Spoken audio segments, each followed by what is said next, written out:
Quando nós fazemos esse mergulho no continente africano, eu espero estar ficando claro para todos vocês que nós estamos mergulhando em busca de um grande tesouro, que são as nossas raízes mais profundas, né?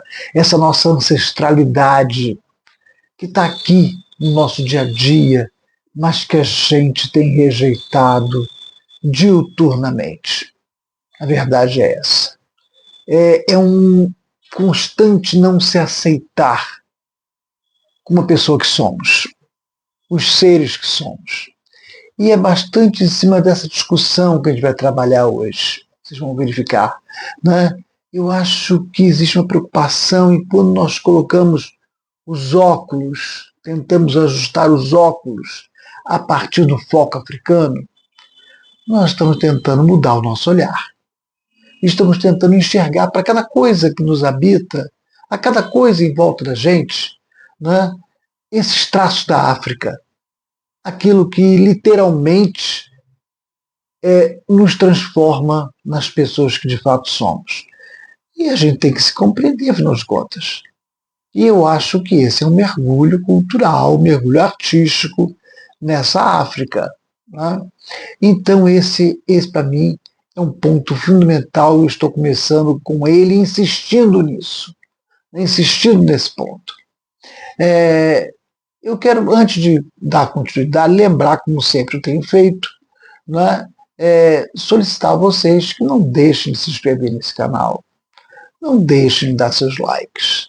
Né? É fundamental, qualquer canal no YouTube, acho que todos vocês sabem disso, depende bastante dessa aceitação, digamos, literal, todo esse processo, né? Que literalmente vocês realmente aceitam o canal, mostrem que estão gostando daquilo que está acontecendo nesse momento, nesses instantes que a gente tenta recompor aí o nosso mundo, no nosso caso específico, nós estamos já há algumas semanas fazendo isso, trabalhando com a África.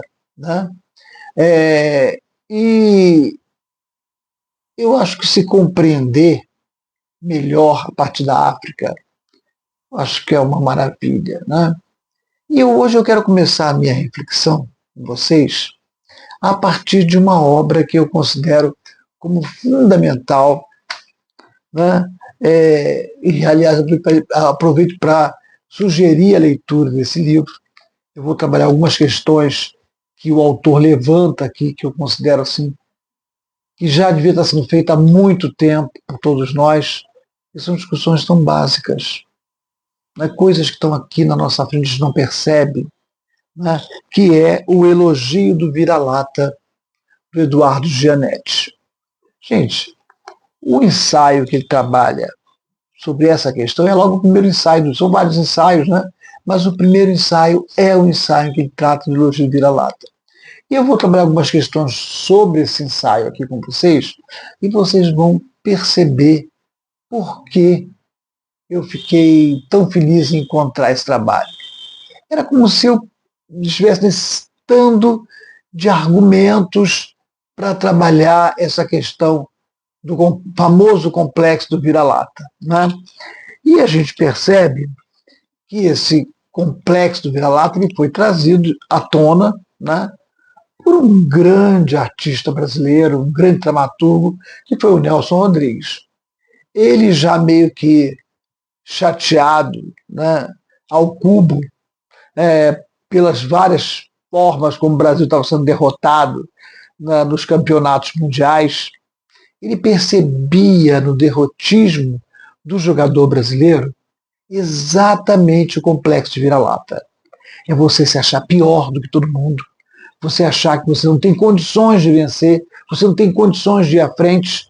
Por quê? Porque você é reconhecido pelo mundo inteiro como sendo vira-lata e você não consegue superar essa vira-latice. Né?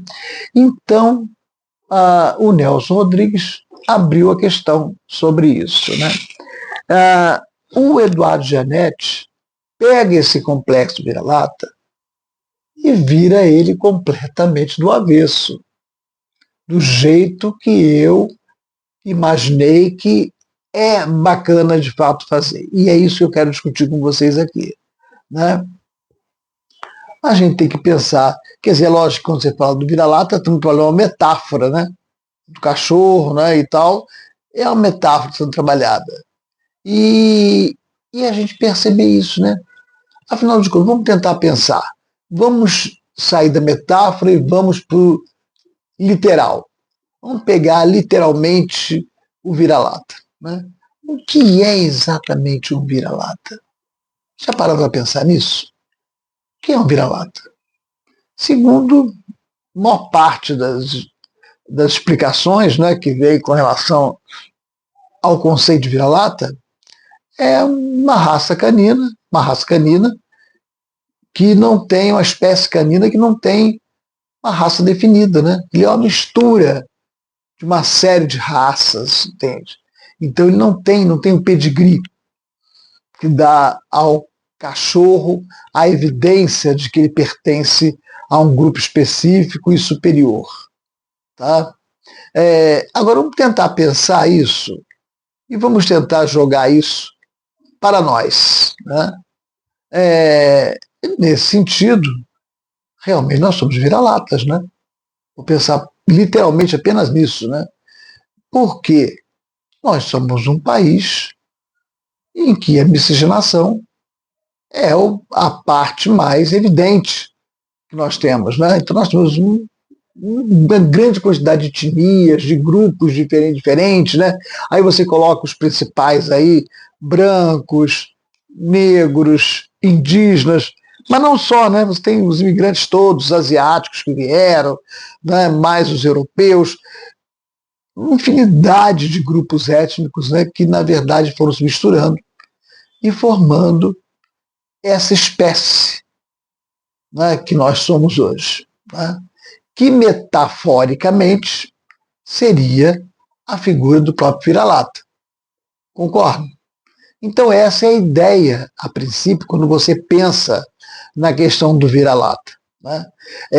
E quando você pensa metaforicamente, você começa a tentar pensar o que num certo momento, os pensadores, especialmente no final do século XIX, depois da abolição da escravatura, né? Quando começa a se delinear o que eles imaginavam que seria uma nova nação para esse Brasil, fica se perguntando exatamente isso, né? O que exatamente se esperava dessa nação? E em função até de toda uma discussão que já estava se realizando na própria Europa, né, influenciado muito, inclusive, por isso, né, aqui havia uma preocupação básica que era a de que éramos vira-latas. Nunca usaram essa expressão. A primeira vez foi só com o Nelson Rodrigues. Né? E o próprio Nelson Rodrigues não chegou a fazer essa reflexão que nós estamos fazendo agora, que o Eduardo Janés fez. Né? Ele pensou no vira-lata de forma comparando o vira-lata como um complexo de inferioridade que os brasileiros tinham com relação ao resto do planeta. Mas pensem bem, a própria teoria do branqueamento que vai ser estabelecida aqui no Brasil, aliás, na Argentina também, na Argentina foi muito mais radical, até muito mais forte do que aqui, né? Mas a teoria do branqueamento era isso, né? Era você tentar fazer com que a população negra fosse completamente excluída, né? Que nós não tivéssemos, né, a população negra mais, né, no Brasil, que fosse branqueando. Quando, por exemplo, o próprio governo começa a estimular, nessa mesma época, já antes até da abolição da escravidão, a gente começando a fazer esse trabalho da imigração europeia para cá, né, para várias partes do Brasil. Qual era a ideia fundamental? Era branquear a população. Era fazer com que nós tivéssemos pedigree. Né? Aí entra na metáfora de novo, né? Que nós não fôssemos essa espécie canina imprecisa, né? Que é o vira-lata, que não tem uma definição clara do que de fato ele é. Né? Essa mistura enorme que nós estávamos realizando aqui no Brasil. Então, nós vemos que muita coisa acontece nesse sentido, desde o final do século XIX e início do XX. Existe um fato, eu acho que tem certos fatos que são fortes e por serem provocados por uma pessoa pública importante, como é até hoje, como acontece até hoje, né, no Brasil, aquilo tem uma repercussão enorme. Né? E existe um fato que não dá para a gente deixar de falar aqui, que aconteceu com o Barão do Rio Branco, quando ele assume o Ministério das Relações Exteriores no Brasil, como diplomata. Quando ele entra no Ministério, ele se dá conta que o Ministério tinha pessoas ou negras, ou mulatos, né? Que tinham pessoas, na verdade, que estavam dentro desse campo, né, da miscigenação. O que ele faz? Ele retira todo mundo do ministério. Ele só deixa no ministério as pessoas brancas. Por quê? Porque como é um ministério que está tratando, né, o tempo todo com o exterior, ele praticamente é um ministério que serve de modelo. Né? Ele é a representação daquele país, seja como for. E ele achava que seria muito ruim o Brasil parecer um país miscigenado, né? Um país, e agora sim, lógico que ele não usou essa expressão porque ainda não se usava essa expressão lá, mas um país vira-lata. Um país que, na verdade, não estava apropriado para manter relações internacionais frente a frente, em igualdade de condições. Porque enquanto nós fôssemos considerar país miscigenado, né, ou com uma grande maioria negra, nós seríamos vistos abaixo. Na hierarquia mundial, né, que sempre colocaram os brancos no alto da pirâmide, nós seríamos a base. Então, o Barão do Rio Branco, na verdade, ele queria exatamente isso. E vejo bem um absurdo, gente. Ele botou todo mundo para fora. Expulsou todo mundo do ministério, que não fossem brancos. Só deixou no ministério os que eram realmente brancos. Para dar essa imagem falsa, digamos, diga-se passagem, com relação ao Brasil da época. O Brasil nunca foi um país totalmente branco, mesmo com toda a ideologia do branqueamento, todas as tentativas foram feitas, o Brasil nunca, em estatística nenhuma, censo nenhum feito no Brasil, ele nunca chegou nem próximo de ter uma maioria branca. Então, simplesmente estava se chovendo no molhado. Não ia se conseguir nada com isso mesmo. Né? Então, vejam bem, o Barão do Rio Branco, para mim, ele representa essa forma, né, em que as pessoas públicas estavam atuando naquele momento e a forma como estavam atuando. E é tão interessante, quer dizer, eles falam, quer dizer, a ideia, inclusive vinda da Europa, por pessoas ligadas à ciência na Europa, né, quando falavam em eugenia, que é a purificação da raça, que é o que o nazismo, né, vai fazer na Alemanha, vai tentar fazer na Alemanha, tentar fazer com que a Alemanha fosse totalmente ariana, né, que não tivesse nenhuma mistura na, na raça alemã. Né? Nós verificamos o quanto que isso é um grande absurdo. Né? E que nós assumimos isso como correto, como ciência, como uma coisa que tem que ser vista como certo. Né? E aí nós estamos, né, tendo a oportunidade de perceber, até quando discutimos a questão do vira-lata, o quanto isso, na verdade, nos prejudicou, né? Não fez que a gente não conseguisse perceber que quando eles diziam que o Brasil era um país que não tinha condições de ter um bom desenvolvimento, porque aqui era uma raça miscigenada, era uma população miscigenada, e por isso mais fraca. Né? ele chega a falar isso, né? Era quase como se fosse, né, um casamento entre irmãos e que, na verdade, teria dado uma população completamente desordenada, incapaz de tirar boas conclusões, incapaz de realizar processos claros de pesquisa em todos os campos, científico, né, cultural, né, seríamos realmente, a nossa fraqueza seria essa. E é muito interessante que você tem inúmeros, né, pessoas negras, né, que já naquela época já tinham um grande destaque. Né. Eu costumo sempre citar, porque eles sempre esconderam isso quanto puderam, né, a figura memorável que vai ser o símbolo da Academia Brasileira de Letras. Ela foi criada praticamente por conta dele, né, até hoje é um dos nossos maiores escritores, que é o Machado de Assis. Machado de Assis era negro. Mas vocês reparem como nas fotos, em todos os momentos, há um branqueamento da figura do Machado de Assis. Eles tentam, de fato, transformar o Machado de Assis em branco, para que não fique. Porque ele é uma grande exceção, né? Dentro dessa teoria.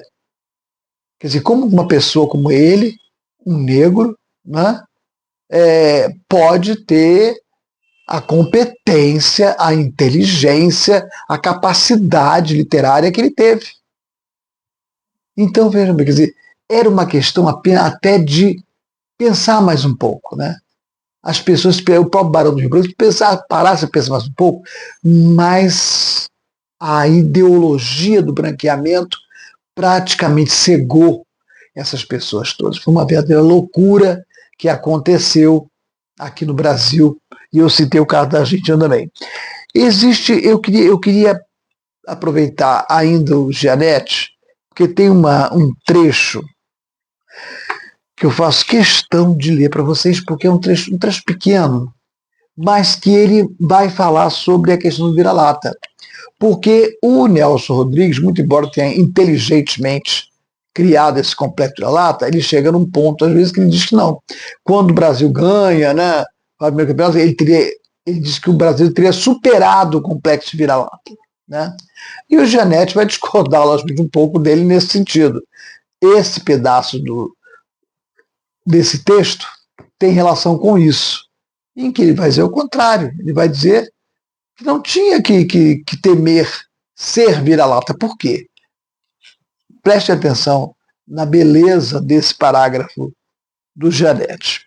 Faz sentido isso? Ele está perguntando com relação ao que o Nelson Rodrigues teria falado no parágrafo anterior, né, dizendo que os brasileiros, ao vencerem a Copa, né, aquela Copa específica, teriam superado o complexo vira-lata. E o que seria, afinal? Penso que não. Vire o suposto mal do avesso. Que há de errado em ser vira-lata? Olhe bem, que há de errado em ser vira-lata? E o que seria, afinal, deixar de sê-lo? Então será preferível ser o poodle de madame ou Doberman da segurança privada? Né? O que torna a condição vira-lata deplorável. Então devemos nos mirar no cão de luxo, pedigree impecável, mansamente adaptado à rotina regrada do lar, casado, fútil, cotidiano e tributável. O mascote adestrado que trocou a sua liberdade pela segurança de um viver insípido em condição de conforto, guarnecido de almofadas, biscoitos macios, mimos, cuidadores e tédio. Vejam, gente, olhem bem isso. Quer dizer, ele realmente vira do avesso o conceito de vira-lata. Ele diz que não, que nós devemos assumir exatamente o vira-lata. Não queremos ser uma raça com pedigree. Por quê?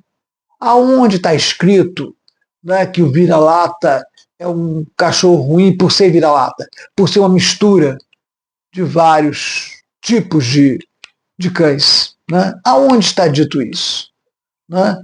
Quer dizer, nós, ao longo do tempo, reforçamos a hipervalorização do pedigree, a hipervalorização dos cachorros de raça. E colocamos o vira-lata na marginalidade canina. Né? Mas em quê? E aí saindo da metáfora, ou entrando na metáfora, né? O que na verdade nos impede de assumirmos nosso vira-lata, nosso ser vira-lata, sermos essa mistura toda, né? Termos essa condição de trabalharmos isso. E aí eu volto até o início da nossa discussão, né? Quando nós voltamos, mergulhamos na África, né? E aí eu retomo o conceito do Ubuntu, do coletivo, né? Frente ao excessivo individualismo que a gente vive no mundo de hoje, essa coisa da empatia, né? A volta, a relação com o outro. Como isso é bacana, gente. Isso é vira-lata.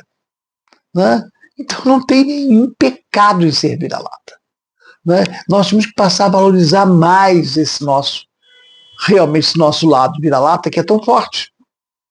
É o que nos distingue com relação a eles, que ótimo. Queremos ser vira-lata e mostrar que o vira-lata tem mais condições de realizar grandes coisas e chegar a grandes progressos econômicos e sociais do que todas as raças pedigrees que eles possam apontar lá na Europa ou aqui mesmo no Brasil. Não é? Então fica aí no final do nosso vídeo hoje esse recado, para que a gente reflita sobre essa metáfora. Né? Vamos parar de lutar contra o nosso lado vira-lata, que é um lado fundamental. Né? Vamos assumir que somos vira-lata sim, mas que isso é muito bom. Não é nada contra o vira-lata. Não queremos ser cachorros de raça, nem pedigree, não queremos ser iguais a ninguém. Queremos ser nós mesmos. Queremos construir nossa própria cultura, nossa própria arte, e quando eu estou trabalhando na África aqui direto o tempo todo, é exatamente pensando nisso. Vamos restituir a nossa história, né? Vamos colocar de novo a população negra no lugar que ela merece, vamos tentar fazer com que as pessoas percebam, né, o quanto é importante essa contribuição de negros e indígenas para a nossa cultura. E nós somos vira-latas porque exatamente essas culturas se misturaram à cultura branca. Não ficou a cultura branca sozinha. Se fosse só a cultura branca, ficaria ainda muito pouco a ser definido. Né? O que enriqueceu a nossa cultura, o que enriqueceu a nossa arte, foi nós termos tido toda essa mistura. Essa miscigenação maravilhosa e essa aproximação com essa cultura, né, africana e indígena. Né? Então, eu vou encerrar de novo com vocês, né, desejando um grande Ubuntu para todos nós.